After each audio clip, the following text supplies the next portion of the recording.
Hi again, and welcome to this tech tip video on how to create an ambient soundscape.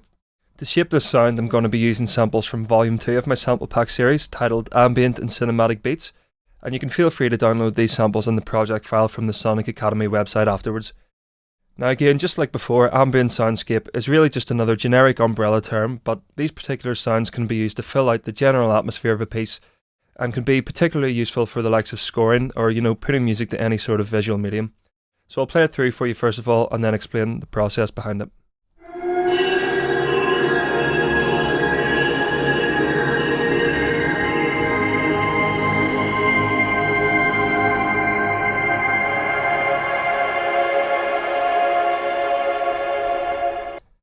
And like before, let's just take one layer at a time, beginning with the bells. I'll just turn all of the effects off so that you can hear them in their original dry form.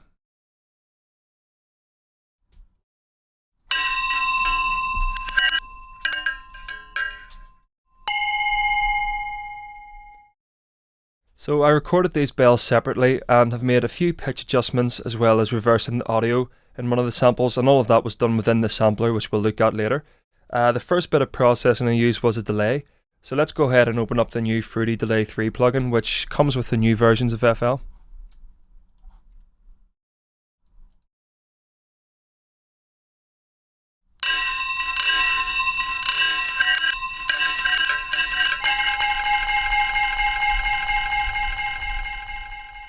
So one key feature here is that I've turned the dry parameter in the bottom right completely off so that we only have the wet signal of the delay feeding through.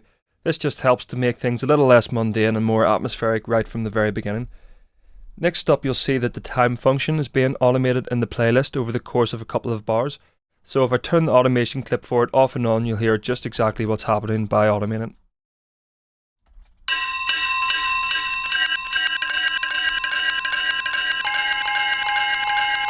So that's it off, and I'll turn it back on.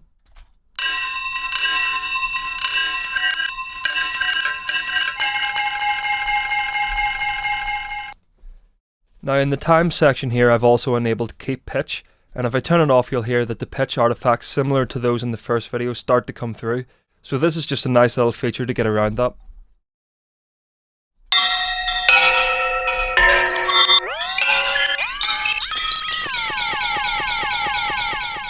Changing the time spontaneously on delay plugins often causes these sorts of artifacts, so it's always good to have a feature like this which locks the pitch in and keeps it in check. I haven't really made use of the other parameters within this plugin, but you do have some nice additional features such as modulation, diffusion, feedback distortion, and also sample rate and bit depth.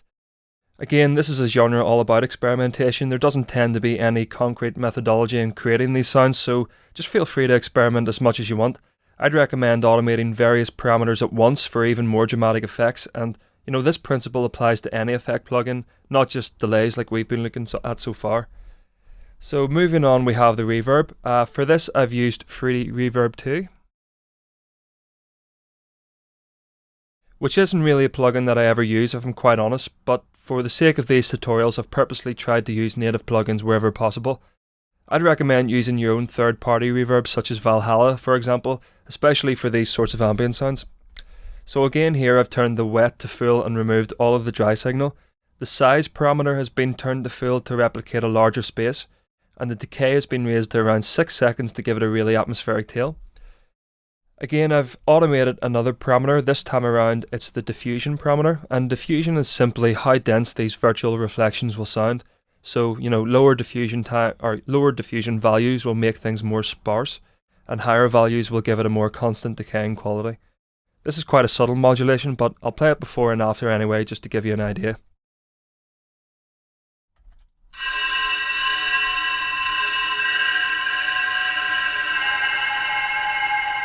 So that's with it on.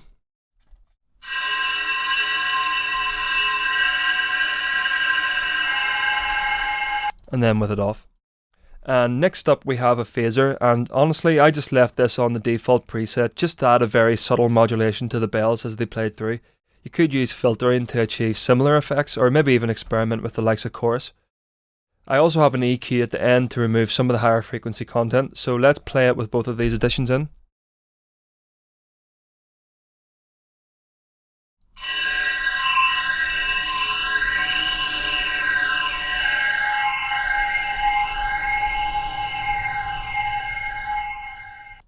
now we can move on from the bells to the vocal line, which is just a sort of muted lead vocal line that's couched in the back of the mix with some reverb and EQ. And first of all, I'll play it dry, and you'll see that when you open the project file, I've pitched different sections of the original sample a little differently from each other.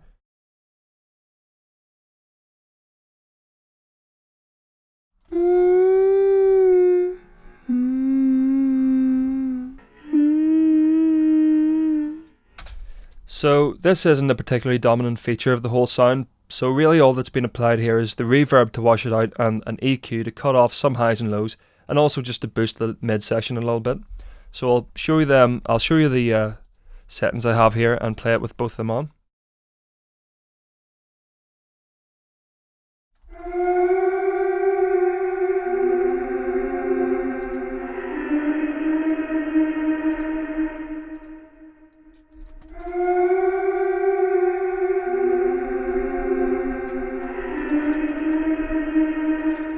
And again, I'd recommend using a different reverb with better algorithms, but sometimes a stock reverb can do the job too. Now moving on, let's go to the pad. I'm going to play it dry first of all once again, and then explain what it actually consists of.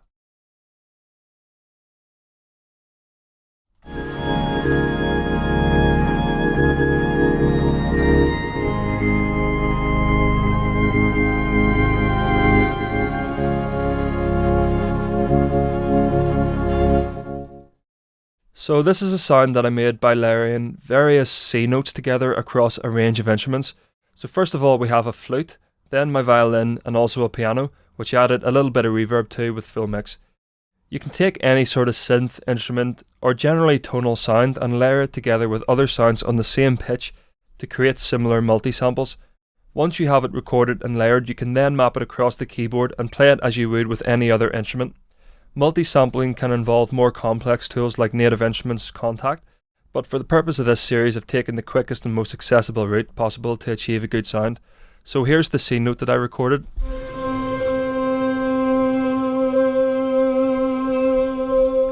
And again, that's just a combination of the instruments that I just mentioned. And before we go through the effects chain, I'll just play it with everything on again.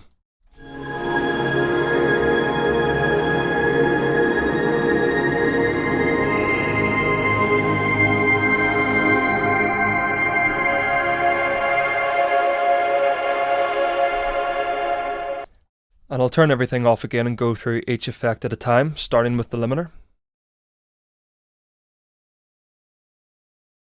So this isn't actually acting as a limiter, instead it uses the compressor module within it, and it's simply to tame some of the higher resonances within the sound so that they don't dominate with, brief jumps in volume. So anything here that exceeds this set threshold of -14 dB will be compressed by a ratio of 14:1. And I know the various settings here are quite harsh on their own, but when I finally enable the reverb at the end of the chain, it sort of irons things out to create a sort of smooth and washy sound. I'll just play it quickly with the compressor on, and you can keep an eye on the visual graph here to see what's actually happening.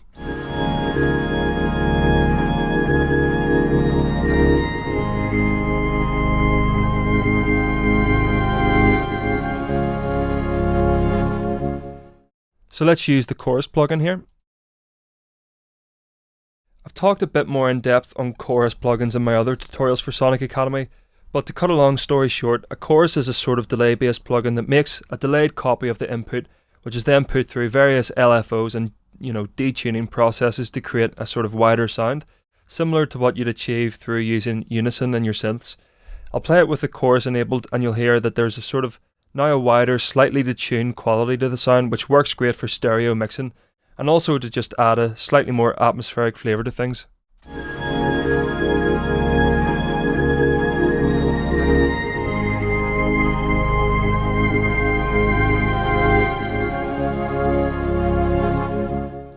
Now I've set parameters like stereo to almost full for that increase in width, and I've kept the depth near full again for a more modulated sound.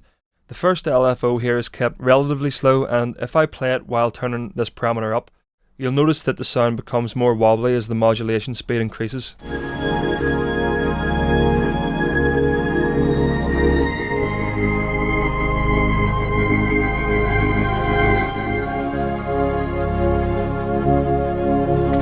So the next plugin I've used is another native FL plugin called Pitcher, which I'll open up and enable. I'm using picture here in a way that's technically out of context. Typically it's used almost exclusively on, monophonic, like things like vocals, for its real-time pitch correction and MIDI harmony functions. It works in similar ways to the likes of Autotune, but I've often found that using vocal-based plugins like Autotune or, Isotope's Vocal Synth and even Soundtoy's Little Alter Boy can really have interesting results when used out of the context on different instruments.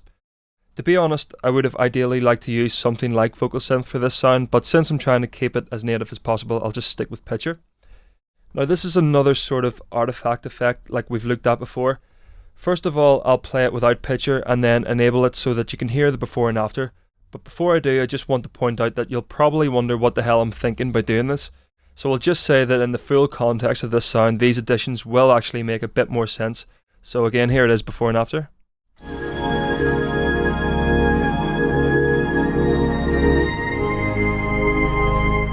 And then with it.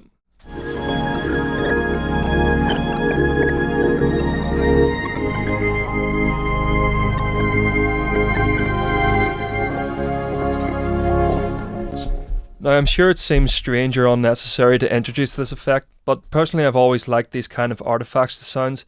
It reminds me a bit of a kind of radio trying to receive transmission, and there's just something about the lo-fi quality of it that I like.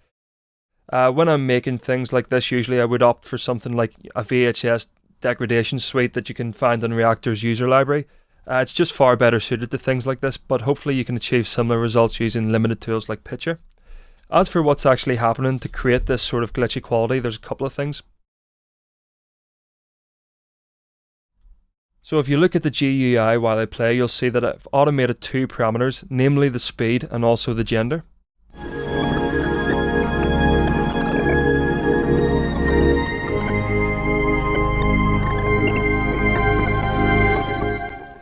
Now if you think of speed in terms of pitch correction for vocals, slower speeds will result in a more natural correction, whereas faster speeds will produce a more artificial sound. So by cycling between these two, you help to create that sort of warp that you hear when I play it. And secondly, we have the gender and formant parameters, which work in conjunction with one another.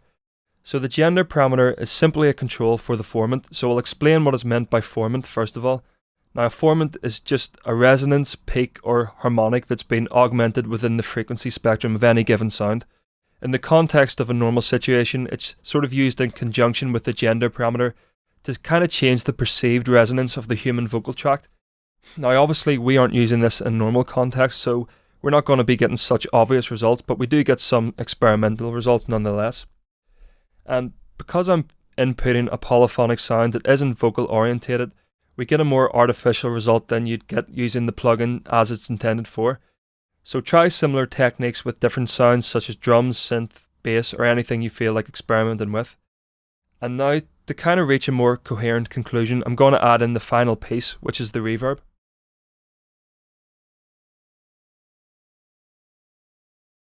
And right now we have a sort of questionable sound as it currently stands, so this final step will tie it all together to just finally make sense.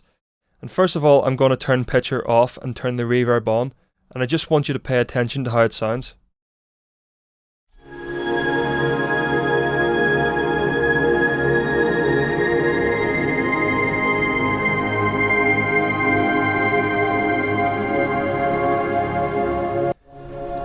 And now I'll turn Pitcher on, and if you listen carefully you'll notice that all of those sort of glitchy resonances that Pitcher created are now essentially ironed out and smoothed out by the reverb, which helps to create some nice atmospheric harmonics within the sound.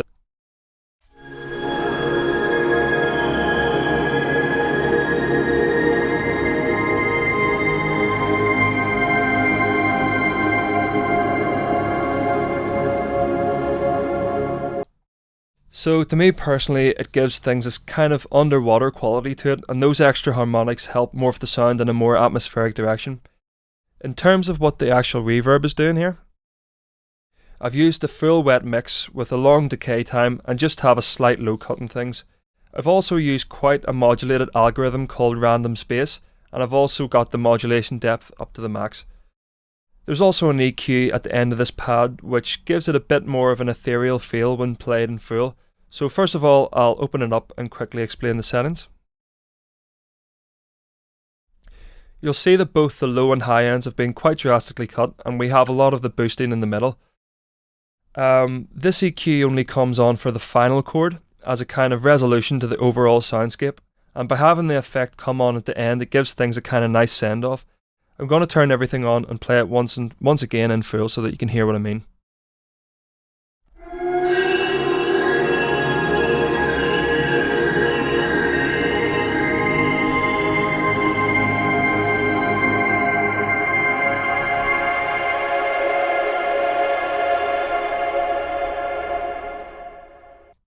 So hopefully you've picked up on a few handy tips throughout this video, and as always, feel free to apply these techniques to any kind of sound whatsoever. In the next video we'll be taking a look at creating an ambient lead sound, so I'll see you there. Thanks everybody for watching, commenting and indeed liking. We really do appreciate all the support we get here on our Sonic Academy YouTube channel. So if you found this video super useful, please, we'd love you to hit the subscribe button. We update the YouTube channel every week with new content. And if you want to watch some more relevant content, just click on the videos beside me.